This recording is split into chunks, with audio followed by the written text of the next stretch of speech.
Hey everyone, welcome back to our channel. Today we're looking at Travis Alexander, an American salesman who was murdered in his home in Mesa, Arizona by his ex-crazy girlfriend, Jodi Arias. We're going to be looking at this. Jodi Arias was convicted of his murder in the first degree and sentenced to life in prison without the possibility of parole.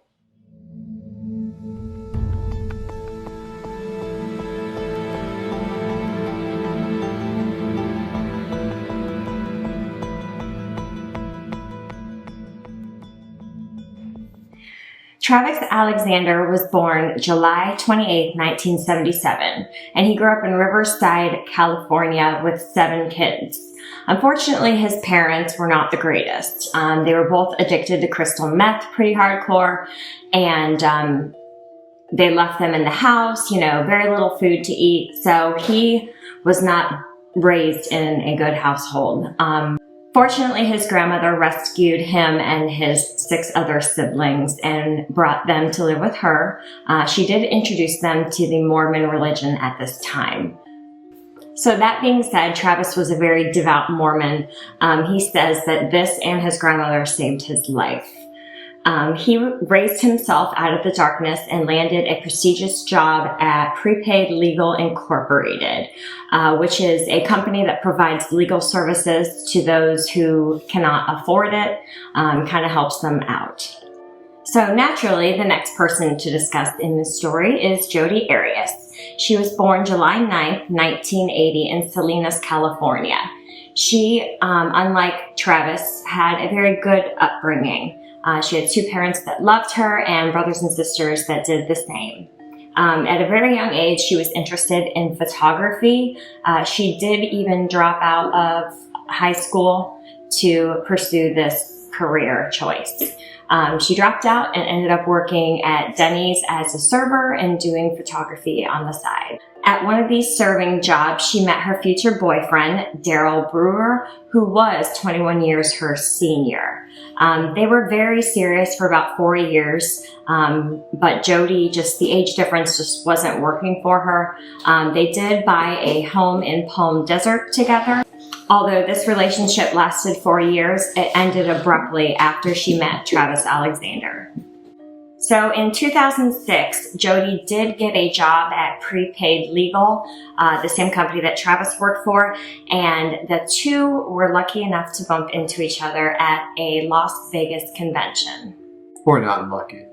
So while at this conference meeting for their company, they were in Las Vegas together where they met. Travis was a motivational speaker for this company, and it was kind of one of the more top dogs in the company. So Jodi, being new to it in there, she was definitely taken back by him quite a bit and very impressed, and they seemed to both kind of gravitate towards each other while they were there. And so they had spent a lot of time talking that evening. They went, he invited her to be a special guest at a fancy dinner they were having there. And after this point, they exchanged numbers to keep in contact. Now, Jodi was still in a relationship with the guy, Daryl. And she was living in Palm Desert, which is about 400 miles from Mesa. Right. And so they were in Las Vegas. They met. He lived in Mesa, and she was in California. So obviously, it was going to be a long-distance relationship regardless. Like I said, she was still in a relationship with the other boyfriend, but she started saying, I'm going to really start thinking about saving myself with the future husband, so no physical activity will be going on anymore. And what guy wants to stay with a girl with no physical activity? Not Daryl.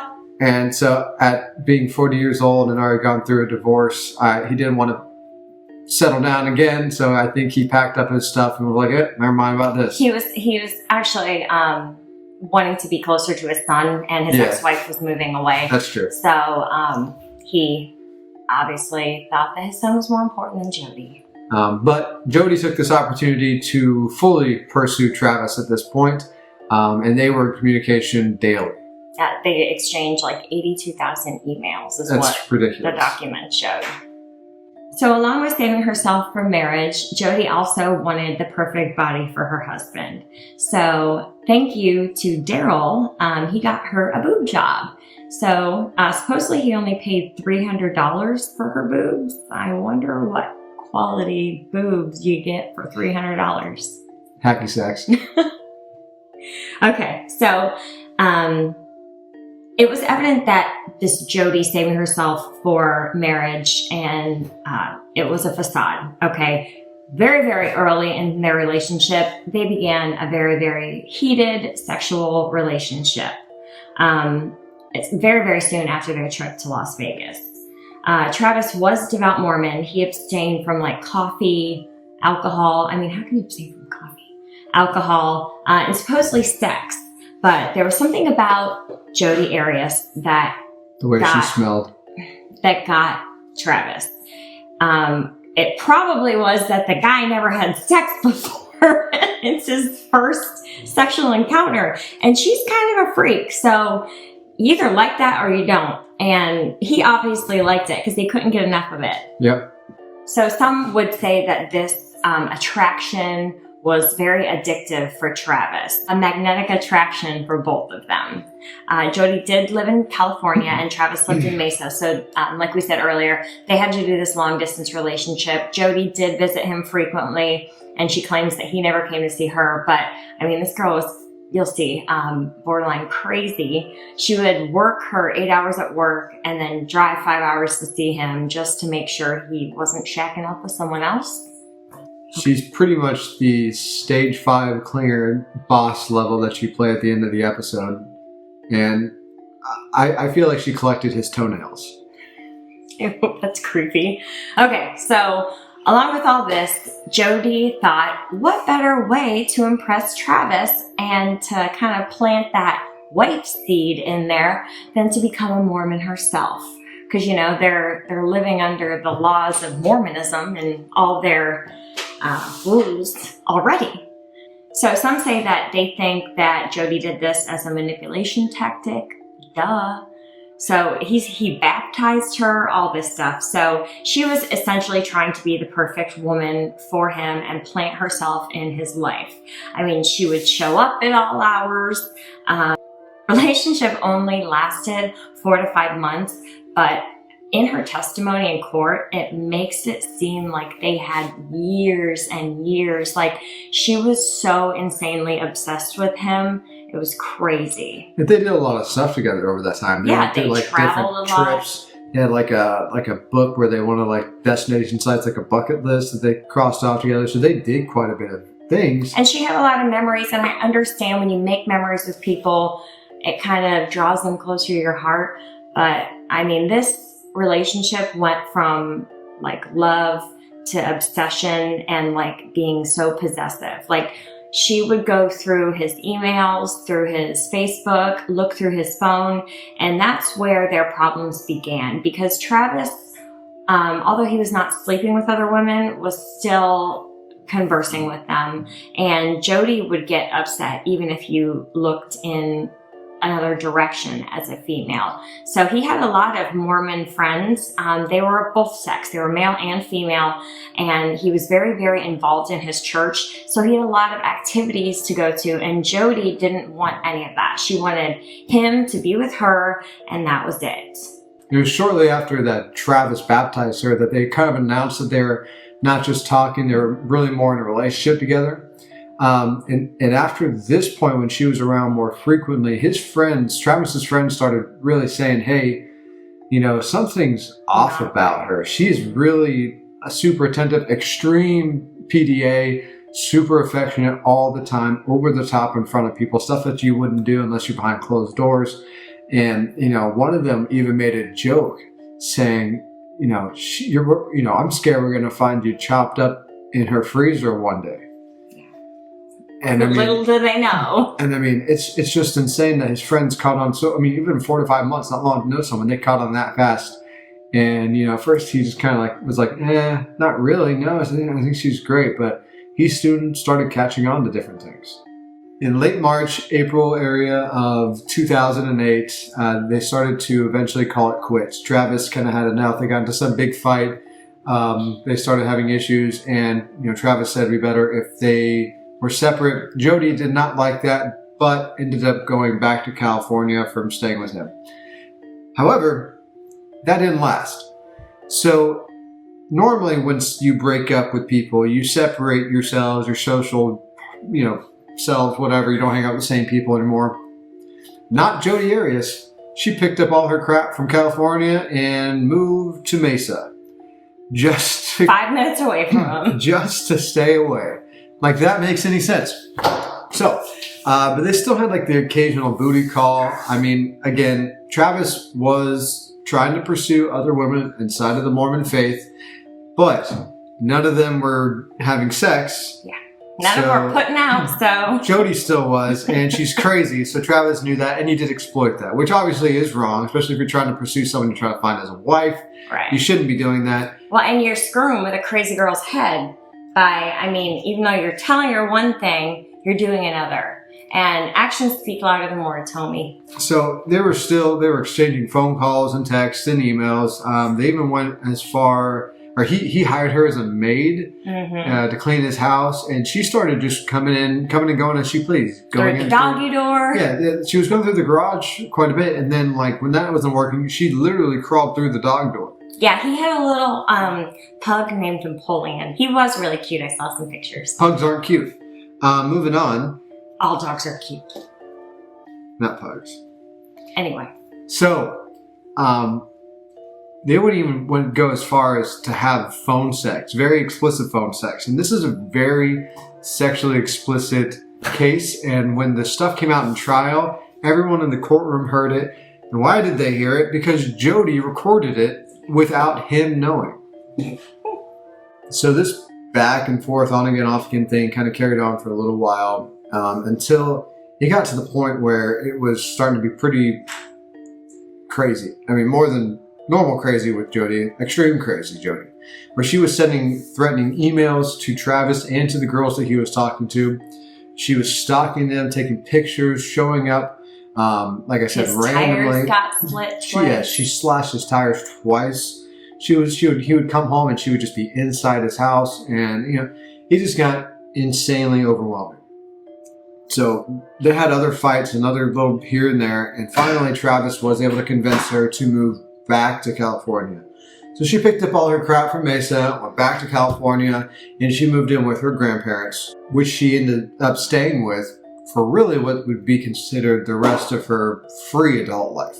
And it just so happened while staying at her grandparents' house, the house was vandalized and broken into. The back door was kicked in, and there was some money stolen, a stereo system, and a .25 caliber gun. So early June 2008, Jodi starts getting stuff set up because she has planned one of her famous little road trips she likes to take. She had planned on meeting some old friends and some old flings, going to meet some ex-boyfriends and a new love interest that's up in Utah, I believe. So I'll try to get all these things lined up to get done. She ends up leaving around midnight on, June 2nd. And when she does this, she actually rents a vehicle. She says hers isn't that good on gas, so she gets more of a budget-friendly Ford Focus. Yeah, great car. And so she also obtains gas cans. So she gets several different gas cans and fills them up. And it turns out the reasoning for this is because even though she's going on this elaborate field trip, if you will, she's making a stop in Arizona to mess up to go visit Travis. And she did not want to have receipts or fill up while in Arizona so she wouldn't be detected being there, because that was not her She also shut her phone off. Or it died. Yeah, she said her phone died, but she turned her phone off. She did go see her brother. She went down there for a power nap. I think she saw someone else and actually did part of what her trip was saying. But she powered her phone off, made her trip over to Arizona. So she ended up driving all the way over to Travis's house, and she had taken off the license plate of the car. On the front of it. And flipped the one on the back upside down, so it would be harder to detect. And her long, beautiful blonde locks turned brown. Yeah, she dyed her hair. So she did all these things and all these steps. Now, why would someone do all these things? She did it, trying to not be noticed, obviously. So she's going here and trying to set this stage up to where she's not going to be there. She has an alibi for being everywhere else. I'm not going to be in Arizona. And she's trying to change everything about it so that it's like impossible to track her. So she ends up, don't leave a fingerprint or hair or... Right. So she ended up getting into Travis's around like 4 a.m. on the 3rd. Mm-hmm. And so he had stayed up and like was, watching TV or whatnot. He stayed up waiting for her. So they ended up going to bed and sleeping until like noon that day. So that, so they could actually get their hours of sleep in. They kind of just apparently hung out around the house, had a lot of sex. Videotaped it. Yeah, so took some nudes. This is where some interesting parts come in that really blew up in the trial. Is so she was, had her camera with her or his camera, whatever, and she was really into photography. So she's taking like candid shots of them naked. So there's pictures of them like sprawled out in the bed, hanging out. There's videos and pictures of them having sex and all this other stuff, which comes into detail a little bit later on, and so this is how they spend their day. So she ends up getting a shower. This is later in the afternoon. He goes downstairs to go check his email. Now, and there was a business conference. Yeah, that was one of the first inclinations that his friends knew something was wrong because he missed a very important business conference he was supposed to lead. And this is all another very interesting thing is. So all these accounts of her being there at this house, Travis said like 2 other roommates. And neither of them saw or heard Jodi in the house. So she's there like all night. She drove there, pulled in the middle of the night, was there all day. They're banging upstairs, shower's going off. They're probably talking. I'm assuming they're talking, right? At some point. Don't hear her, nothing. She goes undetected the entire time from start when she gets there till when she leaves. Undetected, no one knows she's there. So Jodi's road trip extravaganza ended on June 7th, 2008, when she returned her Ford Focus to the Budget Enterprise at the airport. The attendant had noticed that the driver and passenger floor mats were missing out of the car. And also there were some red stains on the front seats, which he said he thought they were Kool-Aid stains. Oh yeah! Or some type of juice. From the kids. He figured that maybe she had kids in the car and kind of shrugged it off. So unfortunately... And the car was driven almost 3,000 miles. Yeah. At first she told him she was doing some around town stuff, but put 3,000 miles on it. Whatever. No biggie, right? But unfortunately, since the kid just kind of shrugged it off and thought it was just some juice, they ended up cleaning it and shampooing it, and so nothing out of the car was ever obtained for forensic evidence. It was able to be used because it's already been compromised. So it's June 9th now, and Travis's friends had been unable to reach him for the past few days. Like Harrison said, he did have roommates, but from what we had heard, when the roommates were questioned, they said, "Oh, Travis is already in Cancun." No, the trip for Cancun was planned on June 10th.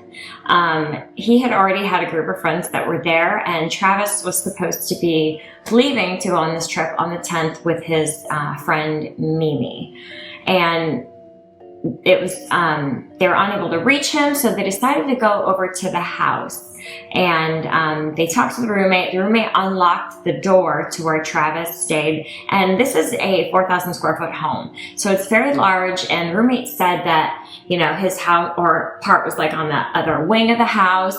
So that, they kind of had their separate living quarters. So they go up in the room, and there's different accounts.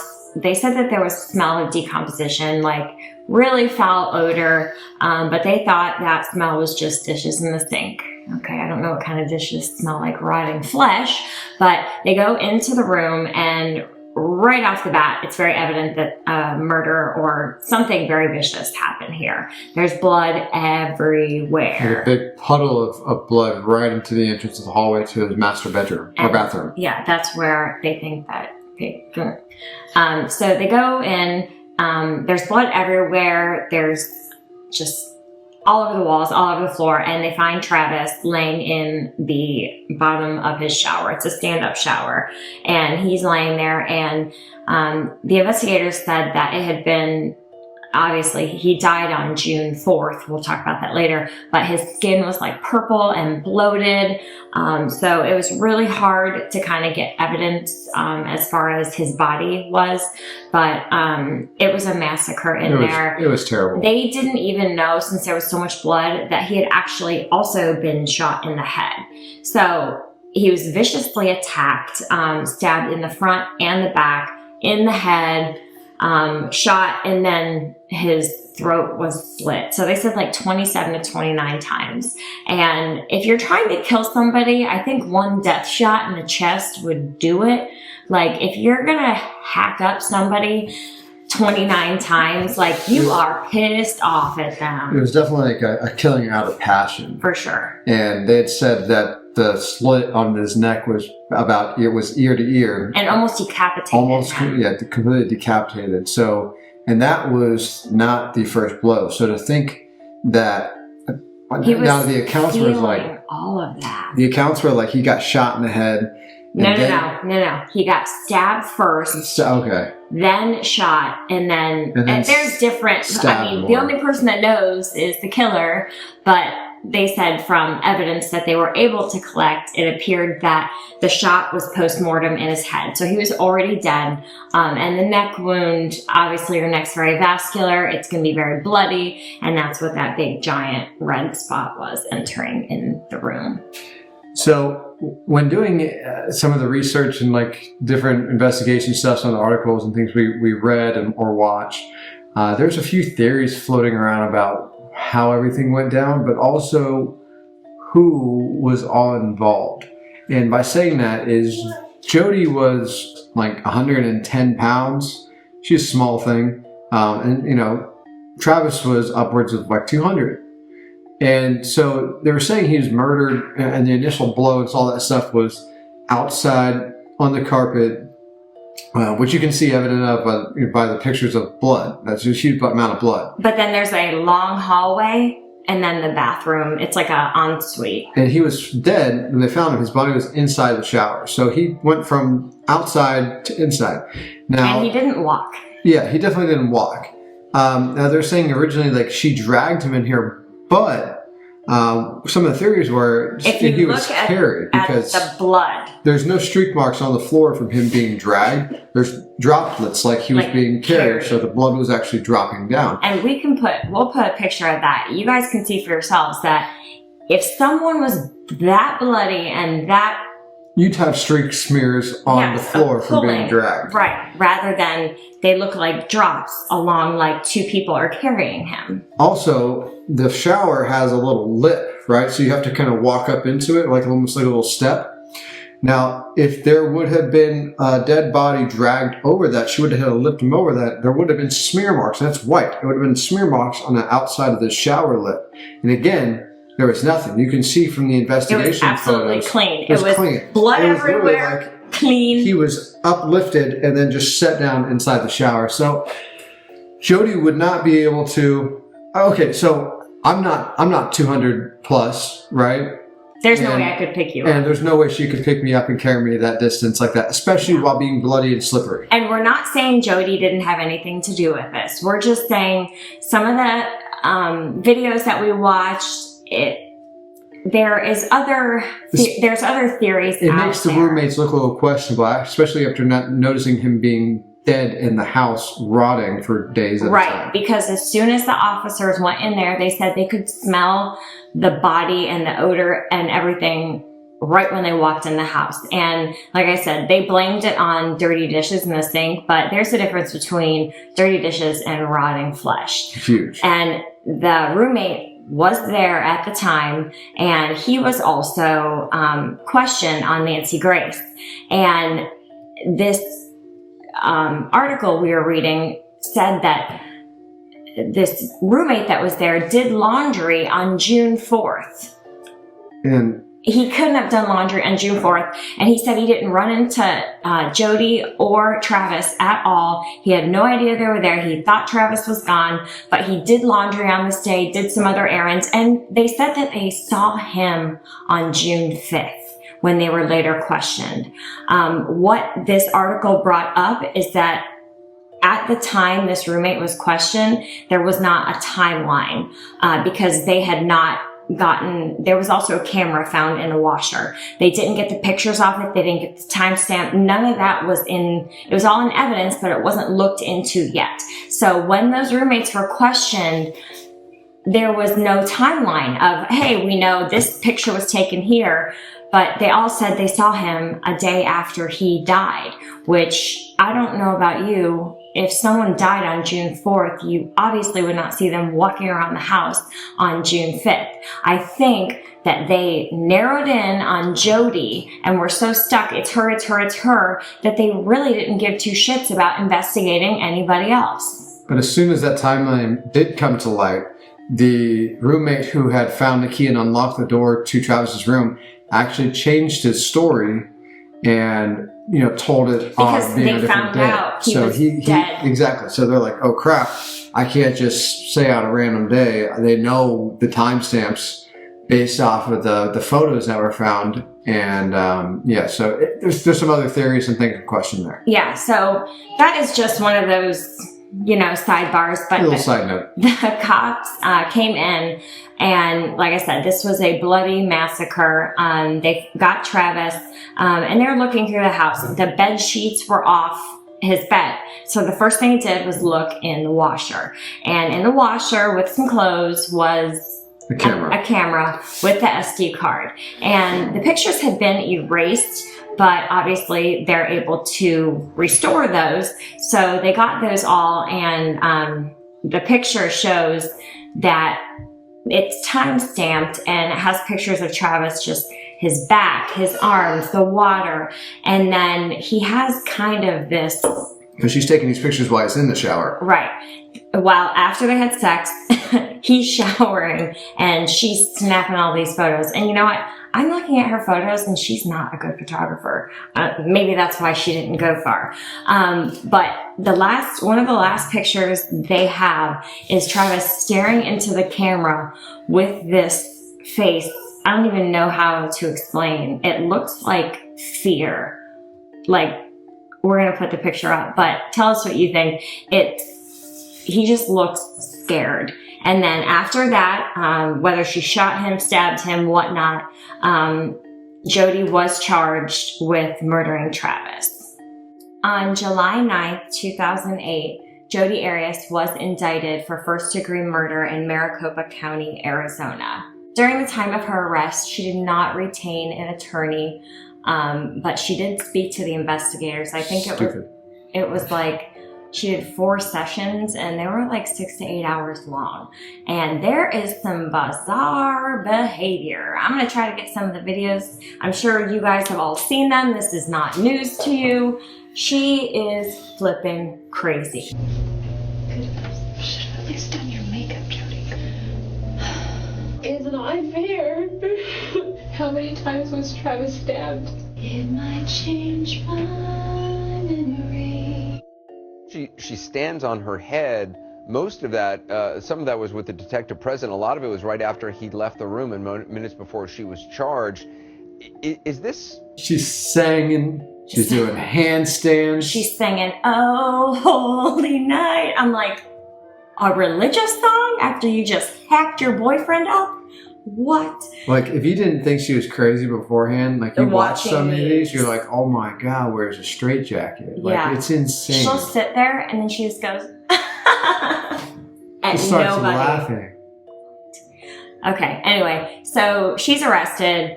She's saying, it wasn't me, I wasn't there. No matter what, this is all my receipts. I did not harm Travis, did not harm Travis, did not harm Travis, did not harm Travis. And no one keeps the receipts like that. You just throw away. And she's like, I don't even keep receipts. She's like, I have all the receipts here. What are you talking about? Yeah. I'm innocent. So she denies it. And the investigators already know, because the cops do not come and get you unless they know you did it, or they at least have enough evidence to prove it in court. End of story. And everyone around Travis, everyone pointed the finger to her. At Jodi. They're like, she's the only crazy bitch enough to do it. Yeah. So she's doing all these interviews with the police, and she's denying it. Like I said, deny. She has every story in the book for why she wasn't there, what else she was doing, And she doesn't answer the questions in yes or no when they're yes or no questions. She dances around it and just never answers it. So first, she didn't do it. And then she gives this account of, because the investigator says, I don't believe you. This is not believable. I have all this evidence, blah, blah, blah. And she's like, you're right. I was attacked by 2 ninjas. She literally said, while there with Travis, after she denied being there at all, 2 people broke in, disguised in all black, like ninjas, broke in and started attacking him and shot him. And then they tried to shoot her and the gun jammed and she was able to flee, leaving him to be mutually destroyed by these people. And she said, I didn't call police because they took my registration and saw my address and said they were coming after me if I said anything. First off, who carries the registration with them? And second off, wasn't she in a rental? Ah, yeah, she was. Why would she have her registration with her? Isn't that supposed to stay in the car? Whatever, another lie. But I mean, this is like a common theory. So after the ninja story didn't fly, she pulls this, I was abused. Domestic violence. She said that she was defending herself, that she was taking pictures of Travis, that the camera fell and he lunged at her and attacked her like a football player. Because he was mad about the camera falling. Yeah. Even if you have a temper, I mean, I don't know. So she said she was just reacting. She grabbed his gun, which was a .40 caliber. This was a .25, which so happened, like I said earlier, disappeared from her grandparents' house. Yes, so connecting dots. So she grabs his gun and shoots him with it, and then proceeds to stab him 29 times. Why 29 times? So in self-defense. In self-defense is someone dropping a camera. And it's like her stories just keep getting more wild and wild. And something we didn't say, like during the first part when she was still denying being there at all, they literally are like showing her pictures of her naked on his bed. And she's like, that looks like me. That looks like me, but I can't be I don't certain. have a freckle there. And she's like, you know, if I would have killed him, I would have worn gloves. And you're like, those are your tits. Yeah. That's you. What are you talking about? And so it's like at that point, everything she said would be just discredited to me. And every single little detail, and we were talking about it, she just adds so much extra detail. Like everything is just extra story. And it just all falls apart. And, you know, I don't know how she remembers one lie to another. Like when you lie, you have to remember what you said to what person, to what time. I mean, when you just tell the truth, it all comes out so much easier. I wish she would have just done this from the start. Happily, though, the cops and the prosecution like literally just pick her apart and destroy her.